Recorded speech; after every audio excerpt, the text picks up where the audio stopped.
किनवट नगरपरिषद मुख्याधिकारी अजय कुरवाडे हे आपत्ती काळात मुख्यालयात हजर नसून त्यांचा मोबाईल फोनही बंद आढळून आला। गाव पाण्यात असताना कोणतीही पूर्वसूचना न देता मुख्याधिकारी गैरहजर राहणे ही गंभीर बाब आहे। याबाबत जिल्हाधिकारी यांना फोनद्वारे माहिती देऊन मुख्याधिकारी अजय कुरवाडे यांच्यावर तात्काळ कडक कार्यवाही करण्याच्या सूचना खासदार नागेश पाटील आष्टेकर यांनी दिले। हो नाही, तहसीलदार खूप चांगलं काम करतोय, काही दुमत नाही, ती मॅडम चांगली काम करते ती। हो हो हो हो हो हो नाही, ती चांगलं काम करते, पण तिथं सीओ साहेब तिथं एवढा परिस्थिती असताना सुद्धा फोन बंद करून ठेवतोय। नालायक माणूस आहे हा।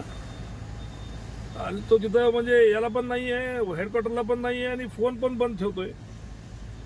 ते जरा तिथल्या नाही आपल्याला म्हणजे स्थानिक ज्या बाकीच्या कर्मचाऱ्याला तरी कामाला लावावं लागेल त्या नगरपालिकेच्या, तर काहीतरी होईल साहेब त्याला तहसीलदाराला जरा पूर्ण अधिकार द्या तिथला ताबडतोब। ते काय एवढा गंभीर परिस्थिती असताना जर शिव फोन उचलत नाही किंवा फोन चालू ठेवत नाही तर किती म्हणजे बेरहम काम आहे। हा हा साहेब, चाल चाल।